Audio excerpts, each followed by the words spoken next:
Boa noite. Boa noite, irmãos, graça e paz. Aguardando o pessoal chegar, entrar na sala para o nosso estudo bíblico de hoje.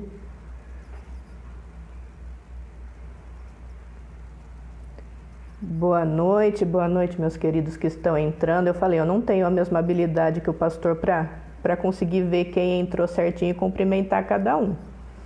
Mas não fiquem chateados comigo, eu saúdo a todos. Queria ter a habilidade que ele tem para olhar, ver quem é e mandar um abraço para cada um.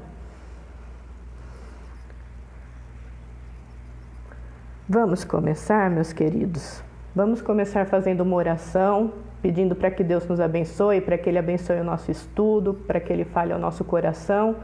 Vamos lembrar também de interceder pelos nossos irmãos que estão, alguns enfermos ou em outras condições que precisam. Vamos orar?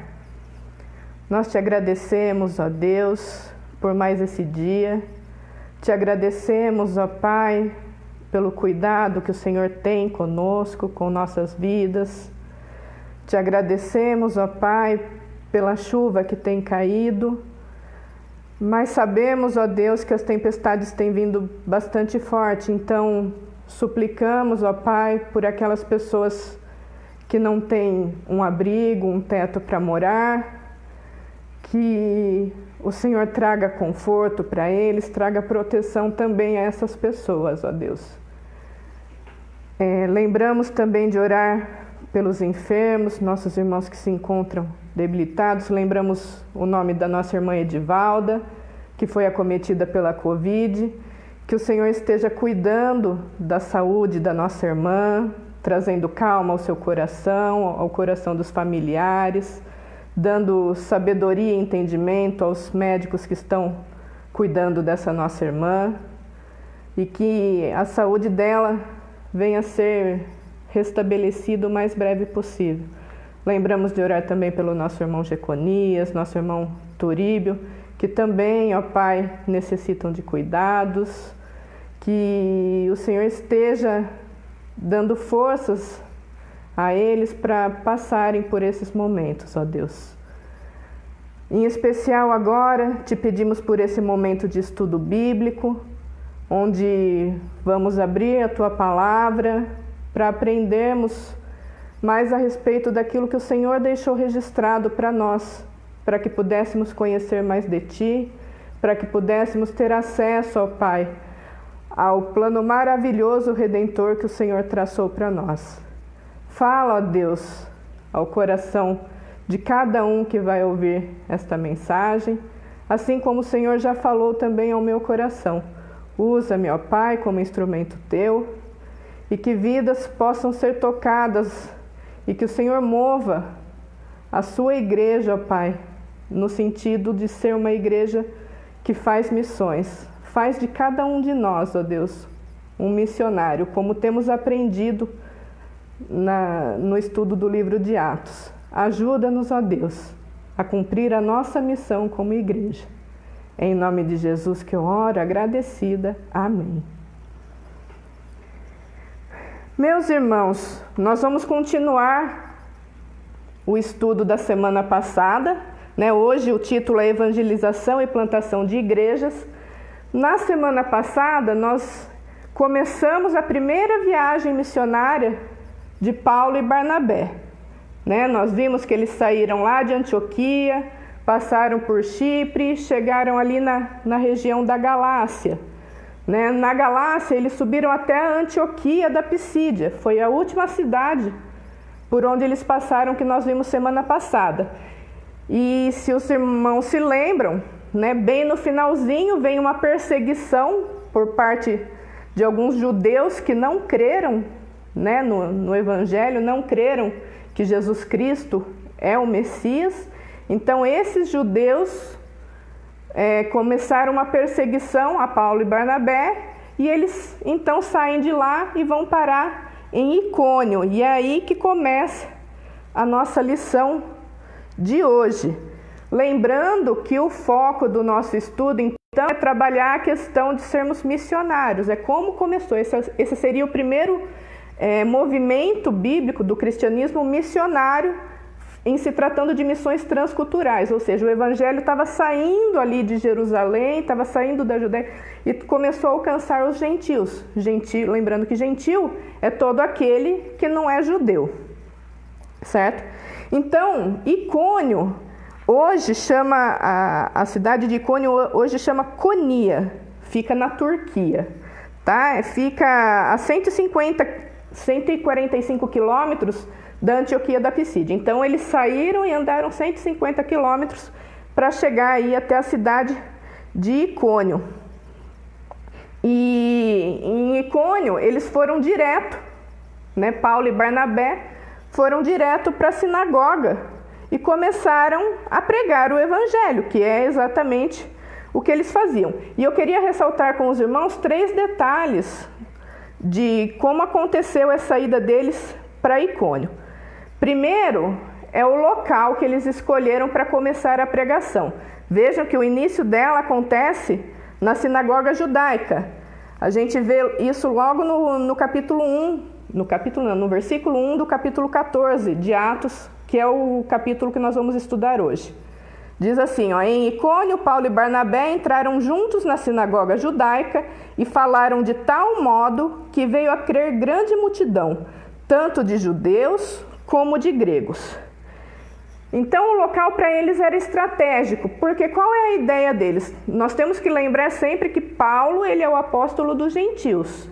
A ideia é eles pregarem de tal forma que haja um entendimento de que o evangelho, de que Jesus Cristo, ele vem para abraçar, além do judeu, também o gentio. Só que ele precisava inculcar isso primeiramente também na cabeça do judeu. Lembra que a mentalidade do judeu inicial é que Deus era o Deus dos judeus. Vamos lembrar que até a vinda de Jesus Cristo, de fato, o povo de Deus era o povo judeu, era o povo de Israel. E depois, com a vinda de Jesus Cristo, Jesus veio para o judeu, os judeus o rejeitaram, o mataram, e aí então nós vemos que a obra redentora daí ela atinge todas as nações. Lembra que eu comentei que quando Jesus Cristo ele vence a morte, quando Jesus Cristo ressuscita, é quando ele prende Satanás, e daí o que ele restringe? O que é essa prisão de Satanás? Quer dizer que o diabo não tem mais poder de agir como ele agia antes, enganando todas as nações. As outras nações não conseguiam se chegar até Deus, porque o homem por si só não se chega até Deus se Deus não for até lá. Então o diabo enganava as outras nações ao ponto das outras nações serem totalmente idólatras. Por quê? Porque a religiosidade está incrustada dentro do coração do ser humano. Todo ser humano ele é religioso, ele pode até se declarar ateu, mas dentro dele ele tem o conceito de Deus, ele tem o conceito de um Criador, de algo maior, de onde vêm todas as coisas. E por isso essa é uma das maiores inquietações da humanidade, tentar explicar de onde viemos, como tudo surgiu. E é por isso também que muitas pessoas têm dificuldade de crer na Bíblia. Por quê? Porque o nosso coração corrompido quer sempre nos afastar de Deus, quer se rebelar contra o Criador. Só aqueles que o Espírito Santo toca, chama, conseguem entender as verdades contidas no texto sagrado. Então, eles escolhem a sinagoga, que é onde eles vão encontrar os judeus, porque eles têm a ideia é tentar convencer primeiro os judeus da região, de que o Evangelho, que o Messias, ou que Deus agora, ele abraça todas as nações. Depois, o segundo ponto que eu queria destacar é o princípio da missão que eles estão fazendo, que é a pregação da palavra. O texto falou que eles anunciavam, eles falavam de tal modo, ou seja, eles falavam de uma forma especial, eles falavam com propriedade. Eles falavam como quem sabe do que está falando. Então é necessário. João Calvino ele diz o seguinte, é que a pregação é a exposição pública das Escrituras pelo homem enviado por Deus, no qual o próprio Deus está presente em julgamento e em graça. Quem salva a alma não é o homem que traz a palavra, mas a palavra que ele traz. Então, é importantíssimo no conceito de missões, lembra que nós já trabalhamos um pouco a respeito disso na semana passada, é que a missão só faz sentido se for pregado de fato a palavra de Deus. E quem converte não é o pregador. O que acontece é que a palavra que é lançada, a semente que é lançada através da palavra, germina nos corações e o Espírito Santo trabalha e faz a obra de conversão. Então, importantíssimo que seja pregado a palavra. E, em terceiro lugar, quando a palavra é pregada, quando a missão é feita e a palavra é pregada, ela gera resultados. Nós vimos que grande multidão, tanto de judeus quanto de gentios, creram na pregação de Paulo. Então, Joseph Alleine, ele diz o seguinte, a conversão é uma obra profunda, uma obra no coração. Ela invade o homem e a mente, os membros e toda a vida. Então, a palavra pregada gera resultados. Mas vocês lembram qual foi o problema que Paulo e Barnabé tiveram nas outras cidades? É que eles começam a pregar, têm a aceitação por parte de alguns, mas aqueles que não creem, por outro lado, nós vamos ter um movimento aí de oposição, de perseguição. E aqui acontece a mesma coisa. Nós podemos afirmar que a perseguição ela é um dos sinais assim, mais evidentes de que a nossa missão está sendo feita de forma genuína, de forma verdadeira. Se não tiver perseguição, é o que eu falei, se você estiver falando que está fazendo missão, que está pregando o evangelho e não está sofrendo perseguição, reveja aquilo que você está pregando, porque provavelmente não é o evangelho de Deus, não é o evangelho da Bíblia. Então, em Icônio, Paulo e Barnabé, eles sofrem também perseguição por parte de alguns judeus que não creram. E foi tão grande o movimento desses que não creram que a população se dividiu. Parte da população apoiava Paulo e Barnabé, apoiava os missionários, e outra parte queria apedrejá-los, né? Como forma de protesto, eles decidiram apedrejá-los. E diante disso, Paulo e Barnabé, eles partem em viagem. Por que eles saem? Que lição que podemos aprender disso, desse movimento deles saírem de um lugar para o outro? É que nenhuma perseguição pode deter o evangelho. Isso é fato e isso a Bíblia deixa muito bem registrado, que o avanço do evangelho não pode ser detido. Isso nós podemos ver também quando nós estudamos Apocalipse. O primeiro cavaleiro que aparece no Apocalipse, o cavaleiro do cavalo branco, que vem poderoso, diz que nada pode detê-lo. É exatamente o cavaleiro que representa o evangelho. O anunciamento do evangelho não pode ser detido. O anunciamento do evangelho não pode ser detido por ninguém. Ninguém tem poder para deter o anúncio do evangelho. Podem criar empecilhos, podem dificultar o processo, mas o avanço do evangelho, ele não é impedido totalmente por ninguém. Ninguém tem esse poder, nem mesmo o diabo. Foi esse poder que o diabo perdeu, do evangelho avançar, das pessoas terem acesso ao conhecimento do Deus verdadeiro. Então, resumidamente até aqui, nós vemos os pontos principais. É que quando você prega a palavra de Deus, você tem sim resultados extraordinários. Por quê? Porque a palavra de Deus por si só é eficaz e Deus faz a obra. Não tenha medo de perseguições, porque Deus está no controle. Apesar de eles terem sofrido perseguição, eles ainda, o texto que do capítulo 14 vai falar que eles ainda permaneceram bastante tempo na cidade, mesmo perseguidos. Só quando ameaçaram de fato apedrejá-los, é que eles partem em viagem para Listra e depois para Derbe. E a última lição importante que vimos até agora é que ninguém pode impedir, pode deter o avanço do Evangelho. Guarda isso no coração, meu irmão. Ninguém pode deter o avanço do Evangelho. Então não se intimide em pregar o Evangelho, não se intimide em falar de Deus. Pode falar, porque ninguém pode deter. E nós sabemos que Deus é quem está no comando, é Deus que está no controle. Se Ele nos envia, Ele certamente vai estar conosco, vai nos amparar e vai fazer a obra acontecer. Nós vamos ver através da vida de Barnabé e Paulo que nem sempre acontece do jeito que nós gostaríamos. Certamente Paulo e Barnabé, eles não gostariam de ser apedrejados ou passar por todas as perseguições que eles passaram. Então muitas vezes eles tinham que fugir, eles estavam na cidade, talvez eles tinham mais planos para fazer naquela cidade, quisessem falar mais do Evangelho, evangelizar mais pessoas, alcançar mais pessoas, mas os planos deles eram frustrados naquele lugar. Frustrou naquele lugar, eles saíam e iam para outro lugar. Nós vamos ver que isso acontece a todo instante na viagem missionária deles. Então eles foram parar em Listra, né? De Icônio, eles vão para Listra, que ficava aí a cerca de 30 quilômetros de Icônio. E é exatamente em Listra que Paulo chama Timóteo para fazer parte da equipe deles.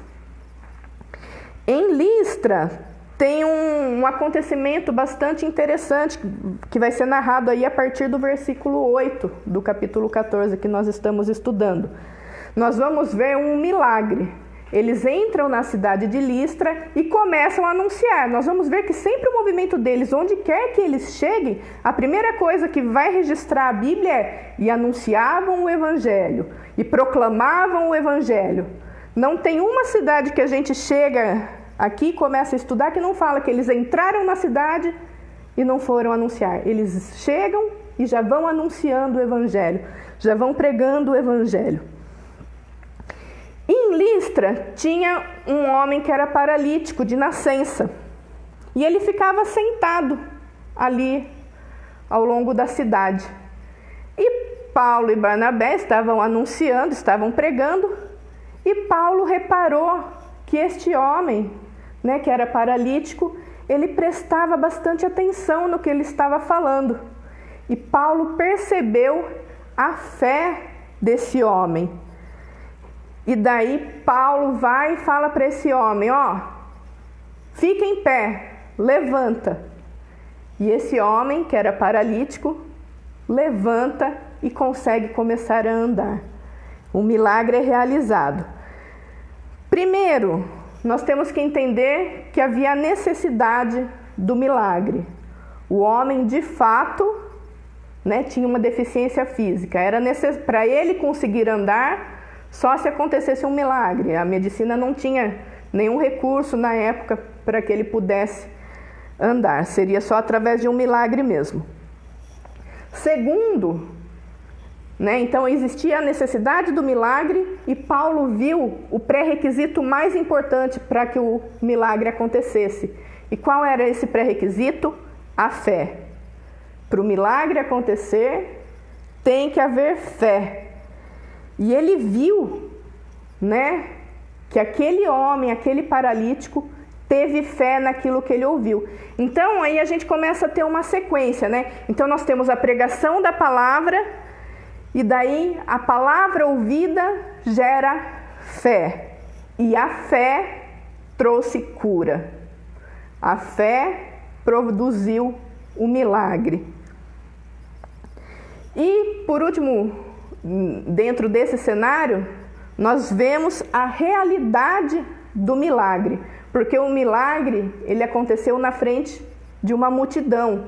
Paulo falou em alta voz para que o paralítico se levantasse e começasse a andar. Então, tinha muita testemunha ocular daquilo que aconteceu. Então, era de fato verdade. Agora, imagina uma cena como essa. Ela é uma cena bastante incomum, né? Não é natural nós vermos pessoas falando para as outras, né? Alguém com uma deficiência, uma pessoa fala, levanta e anda. Levanta-te, você está curado. E a pessoa sai de fato andando. Então as pessoas ficaram muito admiradas, o pessoal de Listra. Só que a reação deles não foi crer no Evangelho. Qual foi a reação do povo de Listra? Daí nós vamos ver aí nos versículos de 11 a 13.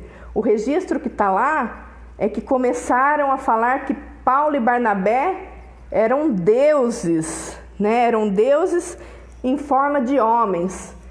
Interessante aqui, a Bíblia não relata, mas se nós estudarmos, por que será que eles associaram a deuses e não a qualquer deuses, né? Eles falaram que Barnabé eles chamaram de Júpiter e Paulo de Mercúrio. Júpiter e Mercúrio são dois deuses romanos que equivalem, se formos passar para a mitologia grega, para os deuses gregos, eles correspondem a Zeus e Hermes. Então Barnabé, que é Júpiter, seria Zeus, e Paulo, que é Mercúrio, seria Hermes. Por que eles associaram a esses dois deuses, Júpiter e Mercúrio? Porque existia uma lenda lá na cidade de Listra que dizia o seguinte, que há um tempo atrás, né, Zeus e Hermes, eles tinham visitado, né, eles tinham se tornado em forma de homens e teriam visitado ali a região da Frígia. E eles foram pedir hospedagem e ninguém queria hospedá-los. Apenas um casal aceitou hospedar Zeus e Hermes. E a casa desse casal era um casal pobre, e a casa desse casal, então, os deuses transformaram numa casa bonita, com teto de ouro e colunas de mármore. E a casa das pessoas que rejeitaram acolher os deuses foi totalmente destruída. Então, a população de Listra conhecia essa lenda. E vendo o milagre que foi realizado, associaram a deuses. Então, eles disseram, não, se eles são os deuses, deve estar acontecendo igual aconteceu no passado lá, quando veio Zeus e Hermes.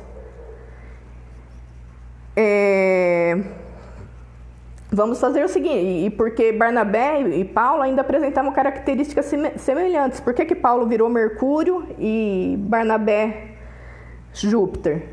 Né? Exatamente porque Mercúrio era quem substituía Hermes. E Hermes era o deus que anunciava, que transmitia a mensagem dos deuses para o povo. Então, como Paulo é aquele que mais falava, mais transmitia a mensagem, Paulo eles consideraram que era Mercúrio e Barnabé, então, Júpiter, que seria o equivalente a Zeus. E se eles eram deuses, o entendimento deles é que eles precisavam ser cultuados, eles tinham que tratar bem, tinha que ser homenageado. E existia lá em Listra o templo de Júpiter, que seria o templo de Zeus. E haviam os sacerdotes. Então, os sacerdotes de Júpiter, do templo de Júpiter, falaram, não, nós vamos oferecer sacrifícios, então, para Júpiter e Mercúrio, para Paulo e Barnabé. Quando Paulo e Barnabé viram essa reação, esse movimento por parte do povo de Listra, eles imediatamente... Eles falam, não, o que vocês estão fazendo? Vocês estão loucos? Eles viram e falam, olha, nós somos homens iguaizinhos a vocês. Não tem nada de diferente em nós. E a adoração, ela é única e exclusiva a Deus. Então, eles repreendem. Em momento algum, os apóstolos aceitam a adoração para si mesmos. Eles rejeitam. Eles sabem que toda a adoração, todo o mérito vem de Deus. O único que deve ser adorado é Jesus Cristo. O único a ser adorado é Deus. E daí ele ainda explica, e daí ele inicia a sua pregação novamente. Ele fala que, aqui nos versículos de 15 a 17, vos anunciamos o Evangelho para que destas coisas vãs vos convertais ao Deus vivo, que fez o céu, a terra, o mar e tudo o que há neles, o qual, nas gerações passadas, permitiu que todos os povos andassem nos seus próprios caminhos. Contudo, não se deixou ficar sem testemunho de si mesmo, fazendo o bem, dando-vos do céu chuvas e estações frutíferas, enchendo o vosso coração de fartura e de alegria. Então, o que nós vemos aqui nessa mensagem de Paulo? Primeiro, que o Evangelho, ele exige que as pessoas abandonem os outros ídolos, porque Deus não aceita ser adorado conjuntamente com outros ídolos. Deus não divide o espaço de adoração com ninguém. Então, Paulo, ele falou essa mensagem: olha, vocês têm que largar essas coisas vãs que está escrito aí no texto. É exatamente essa questão da idolatria, que não leva a lugar nenhum. Depois, ele enfatiza que o Deus vivo é o Deus criador, O único Deus é o Deus criador, que fez todas as coisas. E que apesar do pecado humano, é a outra lição que ele põe, apesar do pecado humano, Deus ainda abençoa o ser humano com chuva, com sol, com frutas. Então ele fala das bênçãos da natureza e também das bênçãos que nós carregamos dentro de nós, do conhecimento de Deus que Deus deixa no nosso coração da sua lei. Todo ser humano tem um conhecimento da lei remanescente no coração do homem, que quando Deus criou o homem, ele criou com esse conceito, o homem pecou, mas parte da lei de Deus ainda é gravada no DNA do ser humano. E é por isso que o homem é indesculpável. Por quê? Porque a natureza revela Deus e também a palavra de Deus, a lei de Deus incrustada no nosso coração naturalmente também aponta para o Deus Criador. E essa é a cena. Então, a população vê o milagre, trata Paulo e Barnabé como deuses, e aí Paulo vai lá e repreende a população, aproveitando para anunciar, o Deus Criador, aproveitando para anunciar o Evangelho de Deus. Mas olha só como a população é, como a população ela é volúvel. Lembra que ele passou antes em Icônio e antes de Icônio lá em Antioquia da Pisídia. Nos dois lugares que eles passaram anteriormente, eles sofreram perseguição por parte de alguns judeus e eles saíram correndo, saíram batidos. Pois os judeus, que resolveram perseguir eles, os que não creram, tanto da Antioquia da Pisídia quanto de Icônio, foram até Listra para persegui-los, para continuar a perseguição contra eles. E eles fizeram tanto barulho, foi tanto o movimento que eles fizeram, que convenceram, as pessoas, convenceram a multidão de que Paulo e Barnabé realmente deviam ser perseguidos. E daí decidem apedrejar. Olha só, no momento estão falando que eles são deuses, daí vem outras pessoas colocar ideias de perseguição e no momento seguinte eles estão apedrejando Paulo. E Paulo ele é apedrejado, na cidade de Listra. Na verdade eles retiram Paulo da cidade, apedrejam ele fora da cidade e deixam ele ali. Eles dão ele como morto e vão embora, largam Paulo lá, deitado como morto. Acontece que os discípulos, se reúnem em torno de Paulo, oram e Paulo se levanta. Paulo ele torna o seu fôlego e ele levanta e parte então com Barnabé no dia seguinte. Eles partem para Derbe, porque sabiam que não podia continuar lá. Todo cristão, ele vive uma sentença de morte por causa de Jesus. Todo verdadeiro cristão, ele vive uma sentença de... Por quê? Porque o mundo persegue a Jesus Cristo. O mundo não aceita Jesus Cristo. Então pode ser que eu não seja apedrejada, porque a nossa cultura hoje não é uma cultura de apedrejamento. mas a perseguição vem de outras formas. Então, todo verdadeiro cristão experimenta, passa por esse processo de perseguição. E eles partem para Derbe, e o texto ele é igualzinho. Quando eles vão para Derbe, vão anunciar o evangelho. Não há mais registro do que eles fizeram em Derbe, tá? Só mencionam que eles foram lá pregar o evangelho, e nós vamos ver que daí a partir de Derbe, eles vão retornar, eles vão fazer o caminho de volta para voltar a Antioquia da Síria, que foi de onde eles partiram. E qual que é o caminho que eles fazem? Olha que interessante. Vamos lembrar que eles foram hostilizados, ameaçados, perseguidos em todas as cidades por onde eles passaram anteriormente. Só que ainda assim, eles tinham anunciado a palavra, então havia muitas pessoas que haviam crido. Só que quando nós somos missionários, quando nós anunciamos a palavra de Deus, nós vamos aprender então que primeiro eu tenho que pregar o evangelho. Importantíssima a pregação do evangelho. Mas, no entanto, você, ao anunciar o evangelho e fazer discípulos, você está falando para a pessoa, olha, você vai ter que aprender de Jesus para o resto da vida, até morrer. Nós somos discípulos. Nós não deixamos nunca de ser discípulos, de ser aprendizes do nosso mestre. E isso nós precisamos fazer e explicar para as pessoas que nós anunciamos o evangelho. Não é ouvir uma vez, a pessoa se converte, aceita Jesus e acabou. Não, nós precisamos ser alimentados da palavra constantemente, até nós morrermos. Por quê? Porque nós não atingiremos a perfeição aqui nessa terra. Nós continuaremos necessitando de ser lapidados, de ser transformados por Deus a cada dia. Então, o que Paulo e Barnabé fazem? Eles começam a voltar exatamente nas cidades por onde eles haviam passado. Para quê? Para fortalecer espiritualmente os novos convertidos.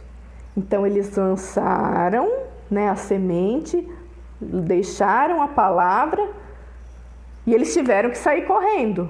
E daí eles voltaram para fortalecer aquilo que foi ensinado e mais, para ajudar a estruturar. Era necessário, o versículo 22, ele vai dizer assim, que eles, fortalecendo a alma dos discípulos, exortando-os a permanecer firmes na fé e mostrando que através de muitas tribulações nos importa entrar no reino de Deus. Então era necessário eles exortarem, era necessário eles lembrarem que é necessário permanecer firme na fé, porque a caminhada cristã não é uma caminhada fácil, não é uma jornada simples. Como nós temos visto aqui, é uma jornada que passa por perseguição, que passa por tribulação.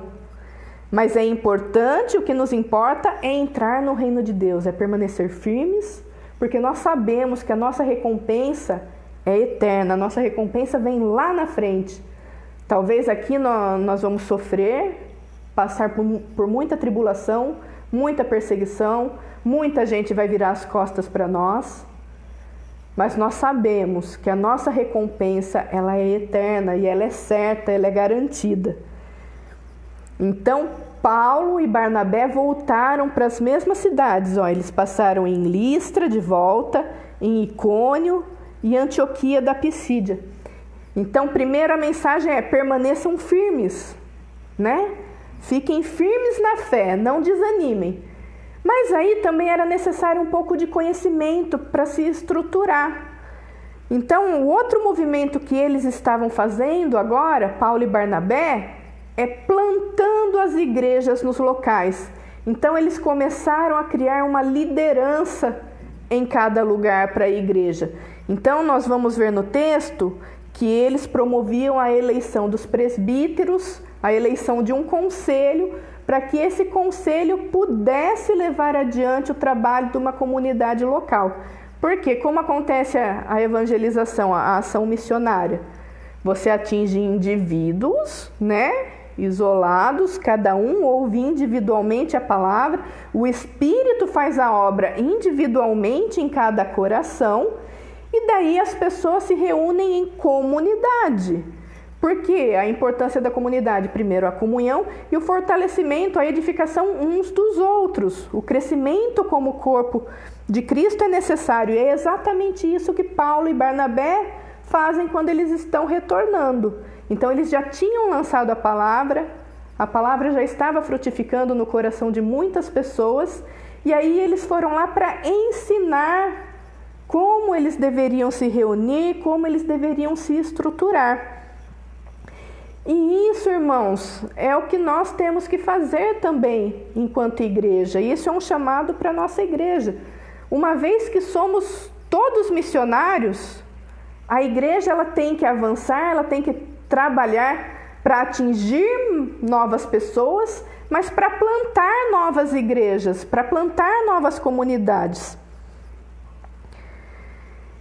E daí eles continuam, né? Foram para Listra, Icônio, Antioquia da Pisídia, daí passaram pela Panfilha, Perge, que foi outra cidade que nós estudamos semana passada, desceram para Atalaia e daí finalmente retornaram para Antioquia da Síria, que é onde eles começaram, né, a viagem. Lembra, eles estavam na igreja de Antioquia, eles trabalharam lá durante o período de 1 ano, Paulo e Barnabé, e a igreja envia eles nessa missão, nessa jornada missionária. Então a igreja local, ela envia, e eles como missionário, eles retornaram para trazer o relatório das atividades, do que aconteceu. E assim é o trabalho missionário, a igreja local envia, e os missionários retornam, né, o andamento da obra. Mas olha que interessante o verso de número 26. E dali navegaram para Antioquia, né, que é onde ficava a igreja local, onde tinham sido recomendados a graça de Deus para a obra que haviam já cumprido. Ali chegados, reunida a igreja, relataram quantas coisas fizera Deus com eles e como abrir aos gentios a porta da fé. Olha que interessante, eles não chegam para a igreja e falam, olha o que nós fizemos para Deus. O que eles relatam? Eles relatam o que Deus fez com eles e como Deus abriu as portas. Olha o entendimento, a visão de que a missão ela é realizada a princípio por Deus, que é Deus quem conduz, é Deus quem direciona. Então é a obra que Deus realizou através da vida de Paulo e Barnabé, e não aquilo que eles fizeram para Deus. E esse é o entendimento que eu e você temos que ter acerca de missões, que a obra ela é realizada por Deus, que nós podemos fazer planos, nós podemos traçar planos, metas, fazer tudo redondinho. Mas quem dá o direcionamento e quem faz acontecer é Deus. A obra é de Deus. Nós somos meros instrumentos usados pelo nosso Deus para que a obra missionária seja realizada. Nós somos o método pelo qual Deus escolheu alcançar os seus eleitos, a pregação do Evangelho. Mas quem faz a obra, o grande realizador, não é o missionário, não sou eu e não é você. O grande realizador da obra é Deus. E Deus sustenta, e porque é Deus que faz a obra, é que nós podemos ter tanta confiança de que a obra vai dar o resultado certo. O resultado certo pode não ser o resultado que nós esperamos. Vamos lembrar um outro exemplo de quem foi frustrado? Vamos lembrar do profeta Jonas. Jonas foi mandado por Deus para pregar em Nínive. O plano de Jonas jamais seria ir anunciar o evangelho para os ninivitas. Ele não gostava daquele povo. Ele queria mais é que Deus destruísse a cidade de Nínive. E daí ele montou o plano dele estratégico para fugir, para não fazer a obra. Mas como é Deus quem executa, Deus fez todo o processo para que Jonas fosse parar exatamente em Nínive como ele queria. Por quê? Porque Jonas era só um instrumento. Paulo e Barnabé eram só instrumentos. Por isso que eles não aceitaram a glória para eles. Por isso que eles não aceitaram que a população fosse lá oferecer sacrifícios a eles. Porque eles sabiam que a obra, ela é completa do Senhor. Deus nos usa como instrumentos e nós deveríamos nos sentir privilegiados por sermos usados por Deus. Privilegiados por Ele nos escolher para fazer a obra dele. Então, a igreja, ela é fundamental na obra missionária. E a missão da igreja é plantar novas igrejas. É fazer exatamente o que Paulo e Barnabé estavam fazendo. Não basta anunciar o evangelho. Tem que cuidar. Tem que cuidar. E não adianta só fazer grandes sinais. Por exemplo, o milagre que Paulo realizou, né, curando o paralítico. Nós vemos ali que o milagre, ele gerou comoção, mas ele não gerou conversão. As pessoas não entenderam a obra de Jesus Cristo. Os sinais de nada adiantam se não vierem acompanhados da pregação da palavra, do evangelho. Nós temos visto muita gente por aí propagando que faz sinais, que faz curas, mas não se anuncia o evangelho. Um milagre ou um grande sinal sozinho, sem a pregação da palavra, ele é vazio, ele é insuficiente, não gera conversão. O que gera conversão é a pregação da palavra, da genuína palavra de Deus, da Bíblia. Nada que esteja fora da Bíblia. Igual falamos na semana passada, não precisa fantasiar, ficar tentando criar historinhas ou criar métodos. A palavra é suficiente. Temos sempre que lembrar que a palavra de Deus, ela é suficiente quando pregada. E nós vemos através do exemplo do que aconteceu na vida de Paulo e Barnabé ao longo dessa primeira viagem, que de fato coisas incríveis, coisas maravilhosas acontecem. Mas as conversões, que é de todas as maravilhas a maior, esse é o maior dos milagres, é a conversão, é uma pessoa sair da condição de morto espiritual para ser vivo, para ter vida em Jesus Cristo. Esse é o maior milagre de todos. Esse só acontece quando a pessoa tem acesso à palavra, a verdadeira palavra. Aplicações práticas para nós, meus irmãos. Primeira lição é que todo cristão de fato é um missionário. Segundo, é necessário fortalecer os novos convertidos. Não basta anunciar, tem que continuar cuidando das pessoas, acompanhando o andamento das pessoas. Não é de uma hora para outra que a pessoa vai ficar conhecendo toda a Bíblia, todo o Evangelho. Até porque nem tudo é facilmente entendido. Nós temos muita dificuldade, nós que já caminhamos aí há bastante tempo, tem muita coisa na Bíblia que a gente tem dificuldade de entender. Até porque a Bíblia tem muitas coisas que nós, como seres humanos, jamais vamos conseguir explicar enquanto estivermos aqui. Talvez na eternidade possamos perguntar a Deus e questioná-lo. Deuteronômio 29 fala que as coisas encobertas pertencem a Deus. Então tem coisas que a Bíblia não vai esclarecer. E se a nós muita coisa gera, né, um comichão, tem muita coisa na Bíblia que a gente fala, mas é assim?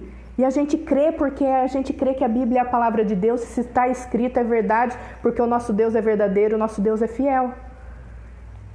E é por isso que é necessário acompanhamento, é necessário estar junto. Nós temos que investir tempo em pessoas. Temos que investir o tempo em anunciar e segundo, em acompanhar. E terceiro, nós temos que ver que é necessário formarmos novas igrejas, formarmos novas comunidades. Quando nós começamos a anunciar individualmente, em algum momento nós vamos ter que criar uma nova comunidade. Igrejas locais têm a missão de plantar mais igrejas, têm a missão de formar novas igrejas. Nós, Igreja Presbiteriana Ebenezer, somos fruto da Igreja Presbiteriana Filadélfia. Isso quer dizer que em algum momento, irmãos da Igreja Presbiteriana Filadélfia, foram para um outro espaço.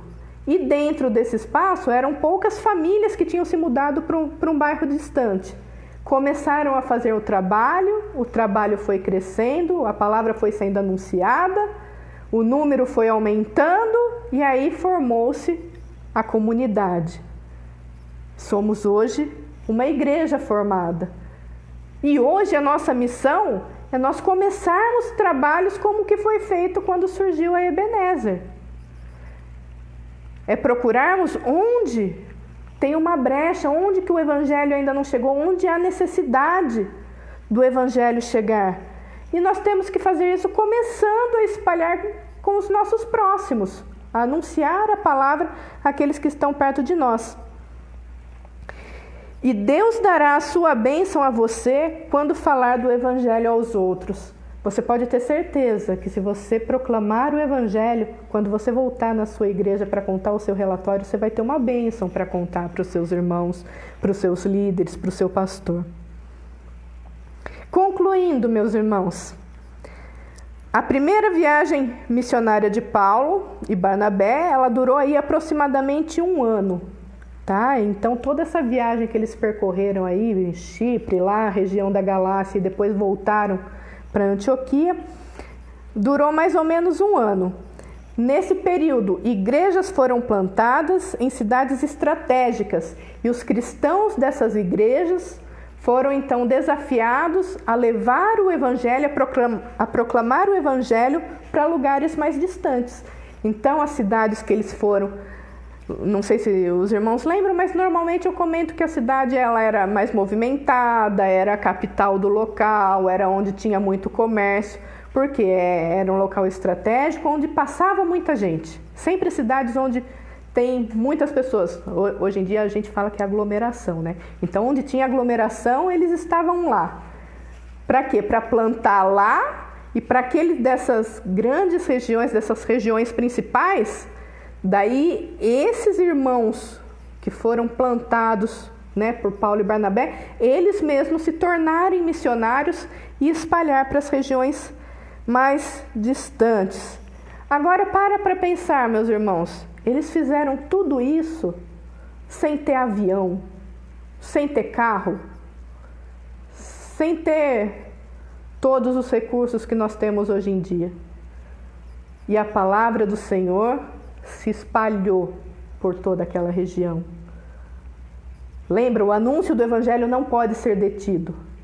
Se eles, sem nenhum recurso, conseguiram fazer tudo isso em 1 ano, por que é que nós, com tanto recurso que nós temos hoje em dia, e hoje inclusive agora a internet, que é esse meio que nós estamos usando agora para nos comunicar, por que que nós estamos tão acomodados e não temos feito discípulos, não temos plantado mais igrejas? Tá tudo mais fácil para nós. Se eu quero me deslocar de um local para o outro, eu pego o carro e vou. Se for uma região mais remota, muito mais distante, tem missionário, o missionário chega de avião. Eles não tinham todos esses recursos. Não tinha telefone para fazer ligação de um para outro, para falar, prepara um lugar para eu ficar certinho, para a gente se acomodar. Não tinha nada disso, mas eles se dispuseram. Nós precisamos nos dispor a fazer a obra do nosso Deus. Eu queria terminar deixando com os irmãos aquele versículo: procura apresentar-te a Deus aprovado como obreiro que não tem do que se envergonhar e que maneja bem a palavra da verdade. Deus tem que nos encontrar como obreiros, como missionários, como aqueles que fazem a sua obra, que proclamam o seu evangelho, que anunciam a sua mensagem. Que Deus encontre em mim, em você, nos irmãos da Igreja Ebenezer, nos nossos amigos que nos ouvem, que Ele encontre em cada um de nós obreiros, pessoas que entenderam a palavra, entenderam o Evangelho, e lembrando que o Evangelho é o anúncio da má notícia e da boa notícia, pura e simplesmente. O homem é pecador, o homem está distante de Deus, está morto espiritualmente. Mas Deus, Ele vem até o homem, Ele se fez carne, morreu na cruz para perdoar os pecados e dar condições para o homem ter comunhão de novo com Deus. É simples a mensagem do Evangelho, meus irmãos. É muito simples. E de novo, quanto mais eu tenho afinidade com a Bíblia, quanto mais eu conheço a Bíblia, mais fácil para mim é anunciar o Evangelho. Quanto mais eu conheço a palavra, mais fácil eu anunciar o Evangelho. Por quê? Porque eu vou ter maior intimidade com aquilo do que eu estou falando. E quando eu tenho intimidade com o assunto, eu falo com propriedade, eu falo com mais alegria, eu falo com mais convicção, com mais certeza. Porque o Evangelho ele não é para ser conhecido, o Evangelho ele é para ser vivido, experimentado dia a dia. Só o conhecimento não basta, tem que viver. Temos que viver o Evangelho a cada dia. Que Deus faça isso conosco. Como eu falei, quem faz a obra é Deus, nós somos instrumentos. Então que Ele faça através de nós, que Ele nos use como instrumentos dEle. E que a proclamação do Evangelho seja a nossa missão maior, que tenhamos visão de que a missão tem que ser cumprida. Amém, meus irmãos? Vamos orar então, para encerrar? Te agradecemos, ó Deus, pela Tua palavra, palavra que é viva, palavra que é eficaz, palavra que quando penetra os corações gera transformação, gera mudança de vida, gera um nascer de novo. Obrigado, ó Deus, porque um dia o Senhor nos alcançou. Obrigada, Senhor, porque um dia o Senhor olhou para a miséria do ser humano e elaborou um plano de redenção. Obrigado porque o Senhor enviou o seu Filho. E não foi fácil. Ele teve que morrer. Mas Ele venceu. E somos gratos a Ti por isso. Porque Ele venceu, um dia nós também venceremos. E que essa verdade, ó Deus, se aplique dia a dia no nosso coração. E que nós proclamemos essa verdade para as pessoas. Que proclamemos ao mundo a Tua salvação, o Teu plano de amor. Que o nome de Jesus Cristo esteja estampado, ó Deus, nos nossos lábios, nas nossas atitudes, em tudo aquilo que fizermos, ó Pai. Que possamos refletir a Tua imagem. Ajuda-nos, ó Deus, como igreja, ajuda-nos como indivíduos, faz-nos, ó Deus, pessoas melhores. Ajuda-nos, ó Deus, a Te servir melhor a cada dia. Precisamos de Ti, ó Pai, para fazer isso, porque sozinhos somos incapazes. Mas sabemos, ó Deus, que o Senhor nos capacita e que o Senhor usa aqueles que o Senhor deseja. Por isso Te pedimos, ó Deus, olha para nós e nos usa como Teus instrumentos. Estamos nas Tuas mãos, ó Pai, para fazer a Tua obra. Dá-nos, ó Deus, uma boa noite de descanso, que possamos amanhã acordar dispostos, ó Deus, e motivados a cumprir a missão que o Senhor Jesus nos deixou quando Ele subiu ao céu. A missão de ir e fazer discípulos. E que nós amemos, ó Deus, as pessoas, a ponto de olhar para elas e falar que elas também precisam, ó Deus, conhecer do Teu amor. É em nome de Jesus que eu oro, agradecida. Amém. Uma boa noite a todos, meus irmãos. Fiquem com Deus e até quarta-feira que vem. Um beijo no coração de todos. Tchau, tchau.